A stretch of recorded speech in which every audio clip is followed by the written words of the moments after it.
승리에 익숙하기, 말씀 앞에 솔직하기, 민수기 말씀 교독하고 마지막 절을 함께합니다.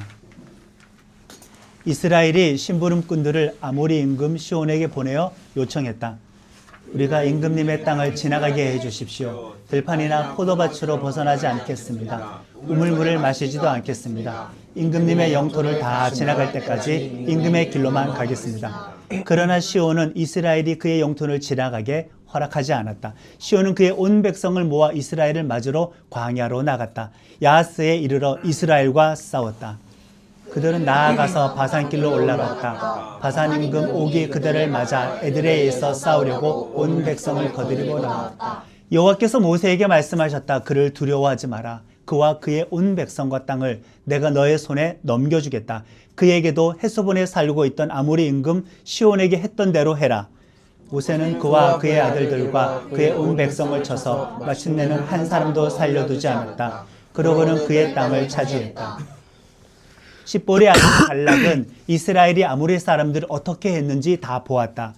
모압은 이스라엘 백성 앞에서 매우 두려워했다. 그 수가 엄청났기 때문이다. 모압은 이스라엘 사람들 앞에서 무서움을 느꼈다. 모압이 미디안의 원로들에게 말했다. 소가 들판에 푸른 풀을 먹어 치우듯이 그 모인 무리가 지금 우리 둘레의 모든 것을 먹어 치우려 합니다. 그때 모압의 임금은 십볼의 아들 발락이었다.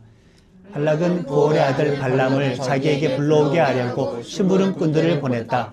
그의 피부치들의 땅 강가에 있는 부들로 보내어 이렇게 말하게 했다. 보시오, 한 백성이 이집트에서 나왔는데 보시오, 눈에 보이는 족족 땅을 덮어버렸어. 그 백성이 나의 맞은편에 머물러 있어. 함께 지금 곧바로 와서 나를 위해 이 백성을 저주해 주시오. 그들이 나보다 강하기 때문이요. 어쩌면 내가 이 백성을 쳐부수어 이 땅에서 쫓아낼 수 있을 것이요. 내가 알기로는 그대가 복을 빌어준 사람은 복을 받고 그대가 저주한 사람은 저주받을 것이기 때문이요. 아멘. 부정적인 인생의 경험을 통해서 우리는 지혜와 지식을 얻을 수 있습니다. 용기와 인내와 의지력도 얻을 수 있습니다. 그런데 대부분의 사람들은 오랜 기간 지속적으로 부정적인 사건을 경험하게 된다면 배움이 있는 것이 아니라 지혜와 지식을 얻는 것이 아니라 패배의 근성을 얻게 됩니다. 패배주의자가 됩니다. 더 이상 배움이 아니라 상처만 남을 뿐이고 두려움만 커질 뿐입니다. 용기를 얻지도 못합니다. 계속 위축당하게 됩니다. 용기와 인내는커녕 오히려 아무것도 도전하지 못하는 소심한 사람이 됩니다. 이게 그 사람의 가치관이 되고 그냥 생각의 체계, 사고 체계가 됩니다. 그리고 그 사람은 거기서 벗어나서 갇혀 살게 되는 노예로 전락하게 됩니다. 광야에서 나의 실패는 지금 우리가 민수기의 전환점으로 넘어가고 있는 중인데 광야에서 하나님의 성공으로 지금 바뀌고 있는 중입니다. 광야 실패에 갇혀 있지 말기. 때가 되면은 광야에서도 벗어날 줄 알아야 됩니다. 때가 되면 가나안으로 진군할 줄도 알아야 된다.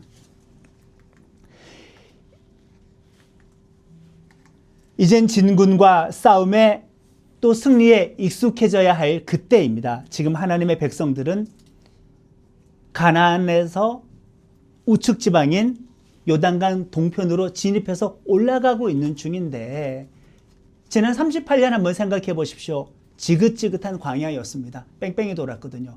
그때는 벗어나고 싶어도 벗어날 수 없었습니다. 그렇게 벗어나고 싶었던 광야인데 막상 본격적으로 가나안 땅으로 진입하기 시작하니까 그때부터는 이제 속전속결입니다. 계속 전진하게 됩니다. 말씀을 다 같이 읽겠습니다. 이스라엘과 싸웠다. 이스라엘은 그의 땅을 차지했다. 이스라엘은 이 모든 도시를 빼앗았다. 이스라엘은 아모리 땅에 자리 잡았다. 바산 임금 옥이 싸우려 나왔다. 모세는 한 사람도 살려두지 않았다. 그러고는 그의 땅을 차지했다. 앞서서는 패배만 있었죠? 실패만 있었죠? 정복당하는 사례만 있었죠? 그런데 갑자기 이기기 시작합니다. 승리라는 단어가 점점 익숙해집니다. 땅을 정복해서 땅을 차지하는 이 표현이 빈도수가 점점 많아지기 시작합니다. 확실히 지금 저주는 끊어졌고 축복의 문이 활짝 열렸습니다.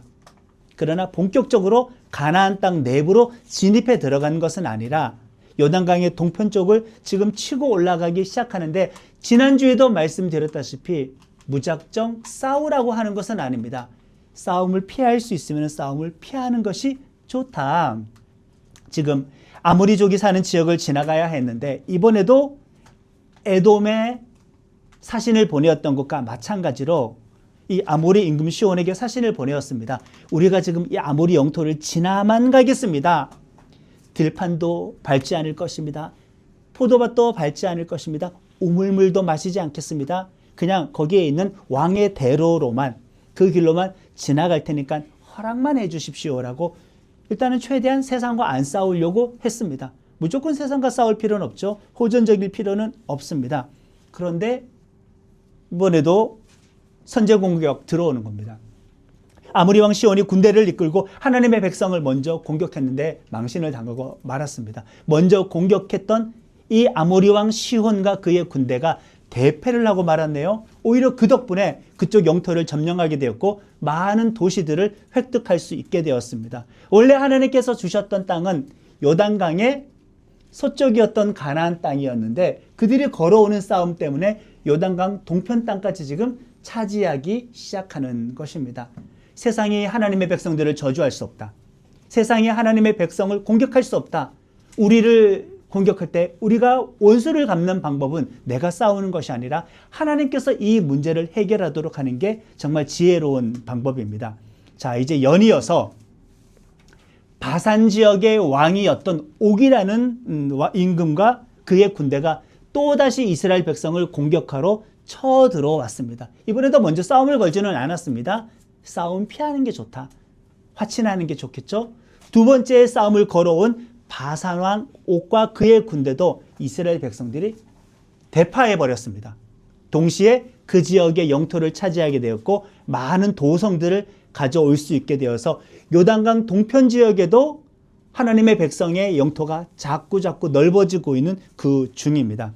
우리가 세상의 공격에 무조건 선한 마음으로 참으라는 뜻은 아니죠. 싸움을 걸어올 때 어쩔 수 없이 싸워야 되는데, 예수 믿는 사람 보고 착하게 살아야지, 선해야 된다라고 하면은 착해야 된다는 콤플렉스에 갇히게 됩니다. 억울한 일을 당해도, 부당한 일을 당해도, 불법적인 일을 당해도 마냥 참아야만 되는 건가?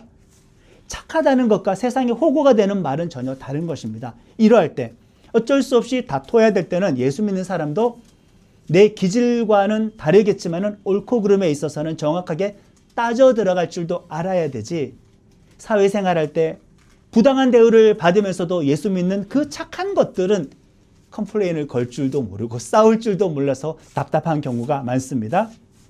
내가 먼저 싸울 필요는 없지만 싸움을 걸어올 때에는 이렇게 맞서 싸울 수 있는 준비는 되어 있어야 된다. 영적으로 무장은 했어야 한다. 와, 신기한 표현입니다. 이거 낯선 표현입니다. 지난 광야 40년간의 삶을 보면은 이건 실패의 연속이었습니다. 실패가 더 익숙했습니다. 불순종했다, 익숙한 표현. 심판받았다, 이거 익숙한 표현. 며칠 죽었다, 이거 익숙한 표현. 전쟁에서 패배했다, 도망쳤다, 이거 익숙한 표현. 짜증냈다, 하나님께 대들었다, 모세에게 대들었다, 원망했다, 이거 익숙한 표현. 이게 우리가 그동안 봤던 민수기의 익숙한 표현이었는데, 하나님의 백성이, 우리 아이가 달라졌어요.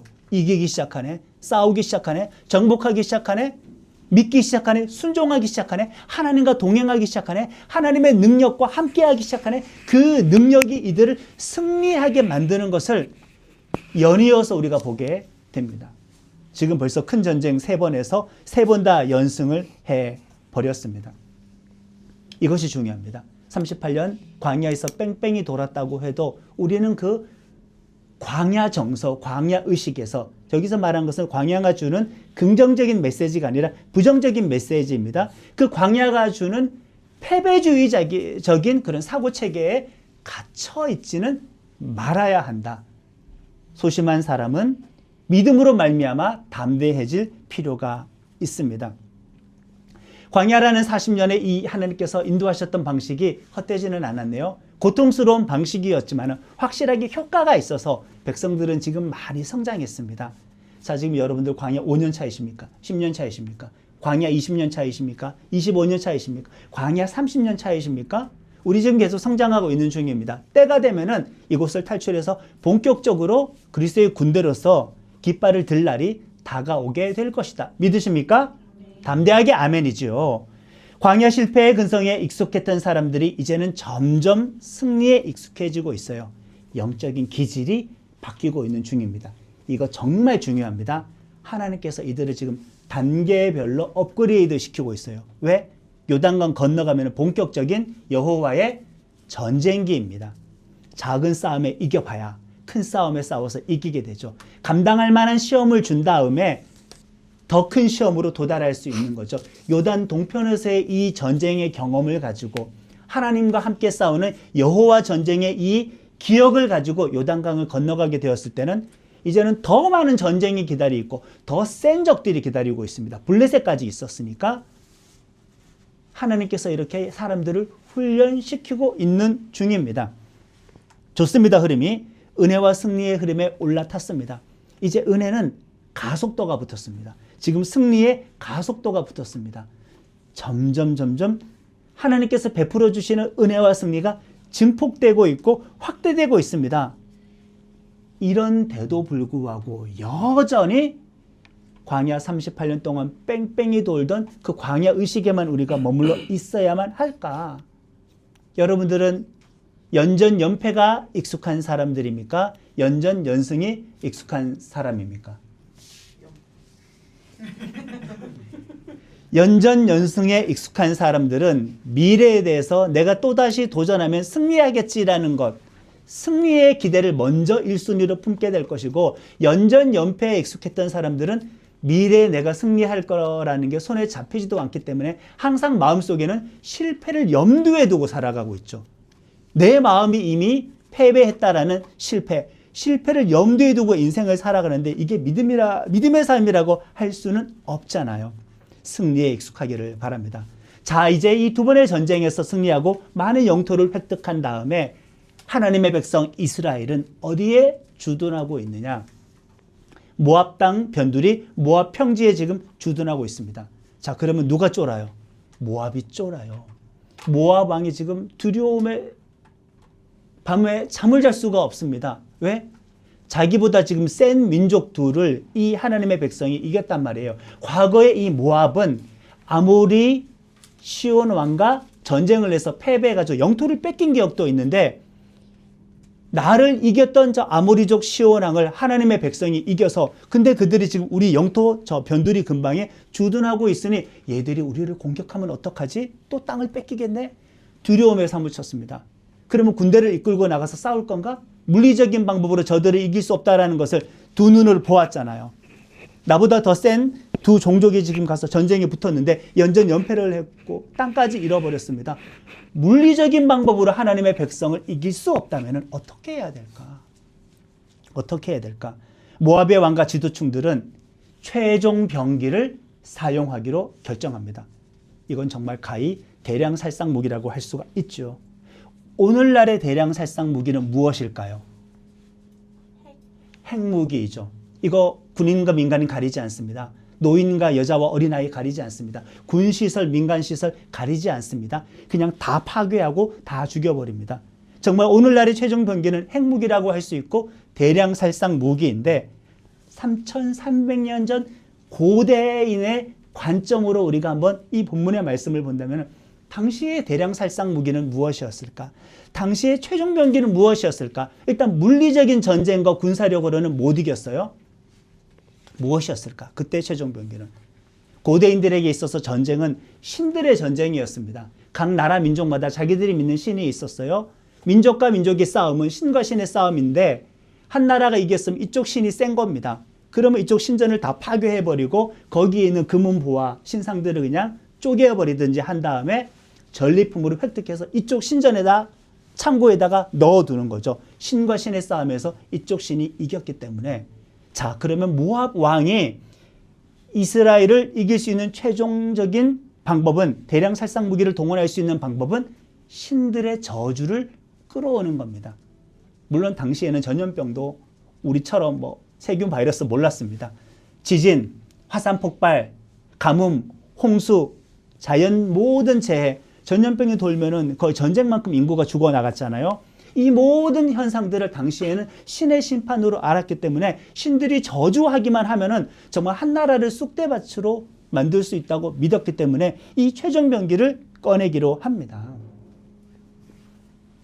과연 이 저주의 공격이 통할까? 창세기를 떠올려 보면은 이미 결론은 나와 있습니다. 뭐 단군 신화이긴 하지만은 어쨌든 한민족의 조상이라고 물어보면 단군이라고 이야기를 꺼내겠죠. 자, 지금 하나님의 백성, 이스라엘 백성에게 있어서 조상은 누구일까요? 저 메소포타미아 수메르 문명권에서 다 종교 사회 속에서 살아가던 한 사람이 있었어요. 그를 불러내어서 가나안 땅에 보내는 조건이 내가 너로 한 민족 되게 하겠다라고 했는데 이들의 조상이 누구일까요? 아브라함이죠. 아브라함을 불러내서 가나안 땅에 보낼 때 하나님께서 약속하신 게 있습니다. 너는 복의 근원이 될지라. 너를 축복하는 자는 내가 축복해 주겠고 너를 저주하는 자는 내가 저주하겠다. 이건 아브라함에게만 해당되는 것이 아니라 아브라함의 후손 하나님의 백성에게도 해당하는 겁니다. 그러니까 이스라엘 백성은 애초에 하나님께서 축복하기로 약속한 백성이었어요. 지금 아브라함 이야기하는 건가요? 민수기의 이스라엘 백성 이야기하는 건가요? 누구 이야기하는 건가요? 우리 이야기하는 거예요. 하나님이 축복하시는 자를 저주 공격이 통할까? 이미 이런 계략을 꾸미고 있지만은 승부는 났습니다. 이거 하나님의 승리, 하나님의 백성의 승리입니다. 하나님의 축복, 백성의 축복입니다. 세상이 아무리 우리를 흔들어도 우리는 하나님께서 이미 축복하신 백성입니다. 축복하신 백성인데 누가 흔들겠습니까? 이 말을 곧이곧대로 받아들이지 못하는 사람이 있어요. 근데 나는 죄를 많이 지었는데 축복받을 자격이 있나요? 예수 믿기 전에나 이런 갈등할 필요가 있지. 예수님의 십자가 죽음으로 말미암아 우리의 저주를 축복으로 바꾸셨습니다. 우리의 죽음을 생명으로 바꾸셨습니다. 죄인을 의인으로 바꾸셨습니다. 버려진 자를 하나님의 자녀와 하나님의 백성으로 품어주셨습니다. 십자가에서 나의 이름을, 나의 정체성을 너는 복받은 자야 라고 바꾸어 주셨으니 이것은 세상이 어떻게 할 수 있는 영역이 아닙니다. 물리적인 공격 안 통합니다. 영적인 공격 안 통합니다. 다짐할 필요가 있습니다. 자, 두 주먹 불끈 쥐고 난 예수님을 통해서 하나님께 축복받았다. 누구도 취소 못해. 이거 세 번 하는 겁니다. 시작.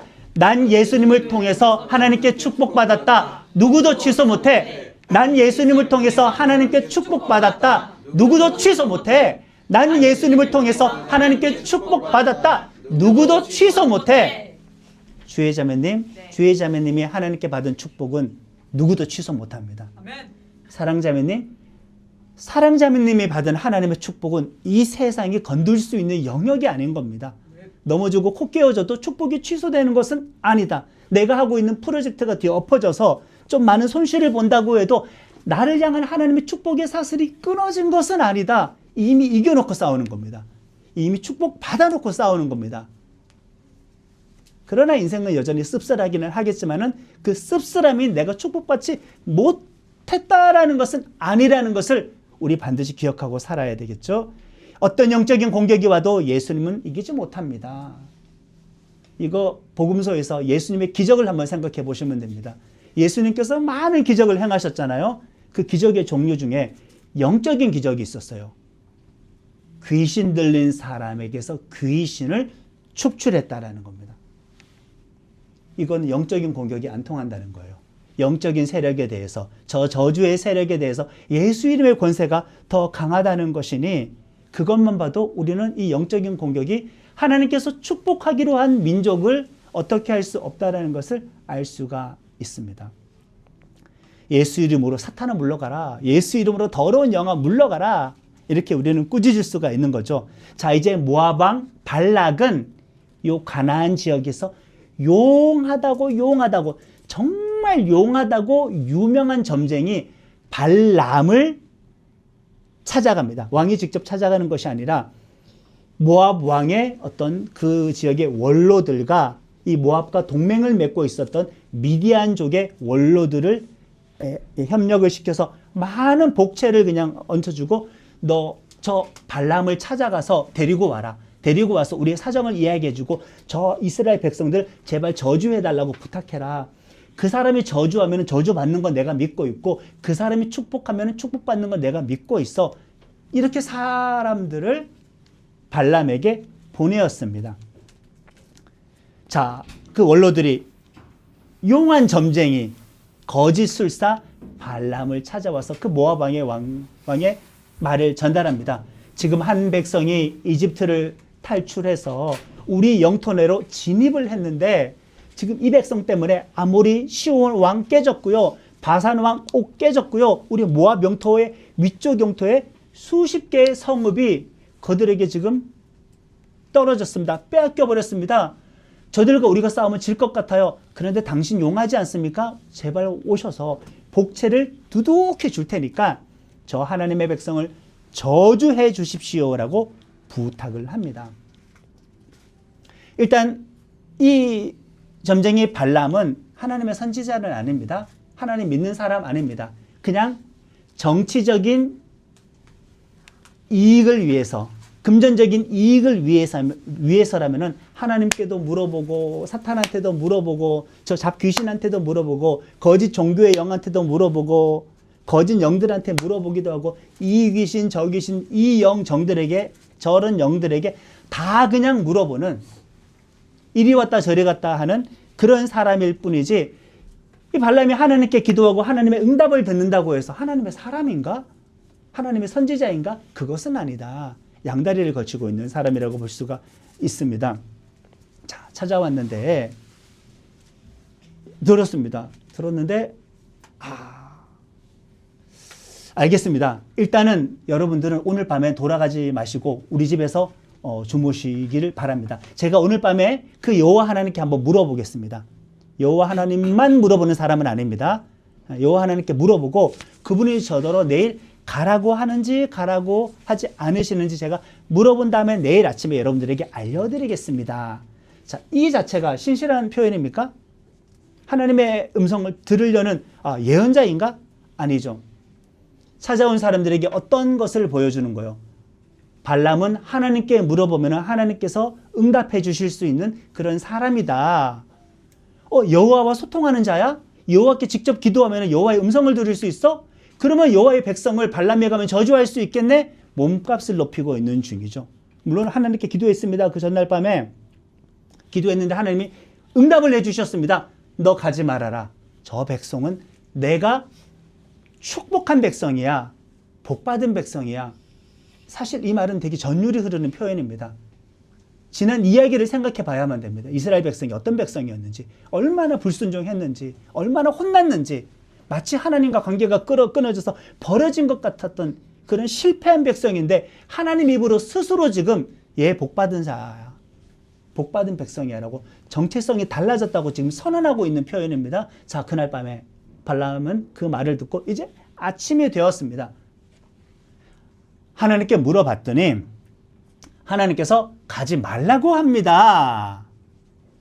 표면적으로는 하나님의 뜻에 순종한 것처럼 보이지만은 다 아니다. 뭘 더 높이려고?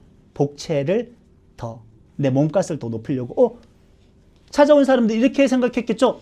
발람은 저 이스라엘 백성들의 신인 여호와와 소통할 수 있는 거구나.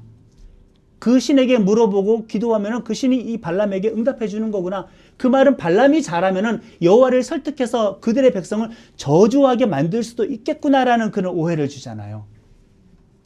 하나님은 일단 거절은 했습니다. 그러니 발람은 여호와만 믿는 게 아니에요. 필요에 따라서 정치적으로 이 나라 신 저 나라 신에게 막 의지하는 겁니다. 일단 돌려보냈는데 돌아가는 그 사절단 입장에서는 오히려 돈 더 많이 줘야겠네. 이 사람 부르기만 하면 저주의 효과가 있겠네라고 생각을 했던 거죠. 그 말을 그대로 전달해 줬습니다. 발람은 협상의 달인입니다. 궁한 자가 을이 되는 겁니다. 모압 왕은 이번에는 이전보다 더 많은 사람, 더 높은 정부의 고위 관료들에게 더 많은 복채를 짊어지어 가지고 2차로 발람에게 사절단을 보내는데 와서 저주해 주십시오. 저 백성을 저주해 주십시오. 라고 이렇게 했어요. 발람은 알겠습니다. 근데 이미 하나님께서 가지 말라고 처음에 응답했단 말이에요. 그럼 물어볼 것도 없잖아요. 그러면 그를 돌려보내면 되는 겁니다. 근데 욕심이 있잖아요. 저 복채. 알겠습니다. 하나님께 오늘 밤 또 물어볼 테니까 이 밤도 여기서 주무시고 내일 아침에 제가 하나님께 들은 말을 전해주겠습니다. 여기서 이미 발람의 속셈이 다 드러났습니다. 돌려보냈어야 됐어요, 바로. 근데 안 돌려보냈어요. 가지 말라는 말은 이미 들었어요. 근데 하나님께 또 물어보겠다고요. 내가 원하는 응답이 나올 때까지, 가라라는 하나님의 말씀이 들릴 때까지 계속 하나님께 물어보겠다는 겁니다. 돈 때문에. 돈 때문입니다. 그리고 하나님께 기도할 때 제가 읽지는 않았지만은 어떤 식으로 하나님께 기도했냐면은 이스라엘 입장에서 하나님께 기도하는 게 아니라 모압 왕의 입장에서 모압 왕을 편들듯이 하나님을 설득하는 방향으로 기도를 했다라는 겁니다. 듣고 싶은 말만 들으려고 했던 거죠. 두 번째 날이 되었습니다. 하나님께서 가는 것을 허락하지 않습니다. 하나님께서 가는 것을 허락하지 않는데 어떡합니까? 모압 임금님에게 정말 더 많은 금과 은을 준다고 해도 여호와가 가라고 하지 않는 이상 저는 갈 수가 없고 여호와가 전하는 말만 저는 전할 수밖에 없습니다. 계속 이렇게 이야기를 하는 거죠. 돈의 욕심이 있어서 더 이야기를 하는 겁니다. 계속 이런 식으로 자꾸 하나님께 가도 됩니까? 가도 됩니까? 몇 차례 자꾸 물어보니까 하나님께서는 드디어 가라 이렇게 허락을 해 주십니다. 표면적으로는 발람이 하나님께 기도 잘하는 것 같고 그러는 것 같지만 자기의 정답을 지금 정해 놓고 기도하고 있는데 우리도 이런 실수를 많이 하죠. 하나님과 기도는 해요. 말씀 묵상은 해요. 하나님과 소통은 해요. 하나님과 동행은 해요. 그런데 내 마음대로 살겠다. 오히려 동행하기 때문에 내 마음대로 살아가는 걸 하나님의 말씀으로 포장을 해버리는, 오히려 내가 묵상하고 기도하고 하나님을 의지하기 때문에 되게 신실한 척, 하나님과 소통하는 척 하기 때문에 내 생각대로 살면서 내 마음대로 살면서 하나님의 말씀과 하나님의 의지를 포장을 해서 나한테 끼워 맞추는 거, 왜곡시키는 이런 잘못을 정말 많이 합니다. 저도 다 벗어날 수가 없어요. 듣고 싶은 말씀만 듣습니다. 하나님의 모든 말씀 중에서 골라서 듣습니다. 발람의 계산과 바람은 당연히 적중했죠. 2차 사절단을 보내었는데 그 이후로 또 보냈겠지. 더 많이 돈 준다고 이건 하나님께 더 이상 물어봐야 될 겁니까? 그냥 접으면 되는 겁니까? 이미 하나님은 응답을 해 주셨잖아요. 근데 자꾸 물어보는 거는 가고 싶다는 거예요. 가고 싶다는 거예요.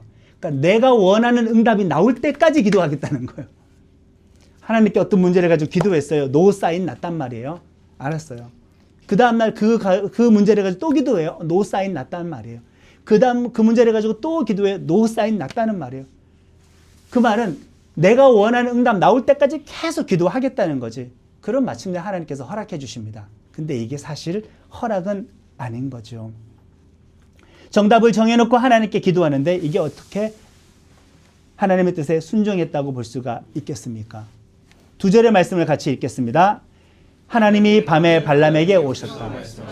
이 사람들이 너를 부르러 왔다면 일어나 그들과 함께 가거라. 다만 내가 너에게 일러주는 말 그대로만 하여라.